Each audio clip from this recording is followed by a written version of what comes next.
পরকীয়া করতে গিয়ে আলিঙ্গন অবস্থায় বিছানার মধ্যে ছেলে এবং মেয়ে আটকিয়ে গেলেন। রিসেন্টলি সোশ্যাল মিডিয়াতে একটি ভিডিওস ভাইরাল হয়েছে ইন্দোনেশিয়ার, যে একটি ছেলে একটি মেয়ের সাথে পরকীয়া করছে। এখানে এসে তাদেরকে এই অবস্থায় দেখতে পেলেন এবং তার হাজবেন্ড তাকে মারতে যাচ্ছিল। তো ভিডিওটি আমি যখন দেখলাম আমার খুবই জানার আগ্রহ হলো আসলে ভিডিওটা কি হয়েছে এখানে।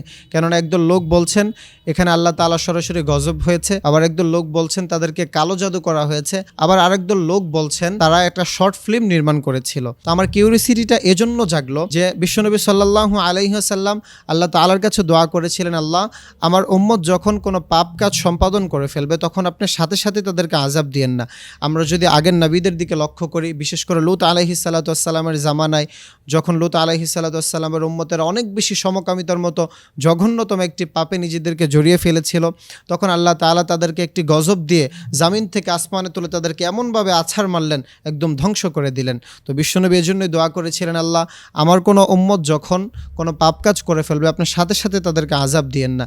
তারপরও এটা কি সরাসরি আযাব ছিল না আসলে কালো জাদু ছিল, এজন্য আমি বিষয়টি জানতে চাইলাম। বিষয়টি নিয়ে আমি ঘাটাঘাটি করার সময় খুবই তথ্যবহুল সূত্রে জানতে পারলাম ইন্দোনেশিয়া একটা মুসলিম কান্ট্রি হওয়া সত্ত্বেও এ দেশের মধ্যে অনেক বেশি পরিমাণে পরকীয়ার সম্পর্ক ঘটিত হতো। তাদেরকে মূলত মেসেজ দেওয়ার জন্য একদল লোক একটি শর্ট ফিল্ম নির্মাণ করছিল। তারা ভিডিওটা এমনভাবে মেক করেছিল যেন ভিডিওটা রিয়েল বোঝা যায়। এখন তারা যে খুব ভালো কাজ করেছে ব্যাপারটি এমন নয়। একটা ছেলে একটা মেয়ের সাথে এভাবে আলিঙ্গন অবস্থায় আছে এবং এটাকে ভিডিও করে পাবলিশ করেছে, এটাও একটা ফাহিশা কাজ। যদিও তারা এটার মাধ্যমে ভালো মেসেজ দেওয়ার ট্রাই করেছে, কিন্তু এই কাজটি যে ভালো কাজ এমন নয়। তারাও সমাজে অশ্লীলতা ছড়াচ্ছে এবং যারা সত্য ঘটনাটা না জেনে মিথ্যা ঘটনাটাকে ছড়িয়ে দিচ্ছেন তাদেরকে আমি বলতে চাই, আল্লাহ তাআলা সূরাতুল হুজুরাতের 6 নম্বর আয়াতে বলেছেন, তোমাদেরকে যখন কোনো ফাসিকরা এসে কোনো সংবাদ দিবে তখন তোমরা এটাকে যাচাই করবে, ইনভেস্টিগেশন না করে যাচাই না করে ঘটনাটাকে ছড়িয়ে দিবে না, কেননা এতে করে অন্য একটা সম্প্রদায়ের ক্ষতি হতে পারে এবং পরবর্তীতে তোমরা তোমাদের এই কাজের জন্য অনুতপ্ত হবে।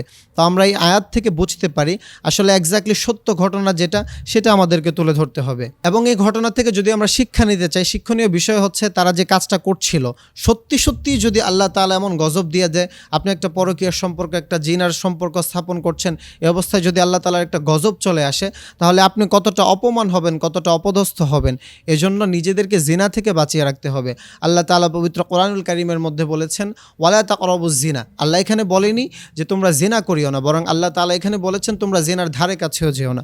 এতে করে আমরা স্পষ্ট হই যে কোরআনুল কারীমের মধ্যে আল্লাহ তাআলা জিনার ধারে কাছেও আমাদেরকে যেতে নিষেধ করেছেন এবং এই পাপটি দুনিয়ার জমিনে যতগুলা পাপ আমরা সম্পাদন করে থাকি তার মধ্য থেকে সবচাইতে জঘন্যতম একটি পাপ।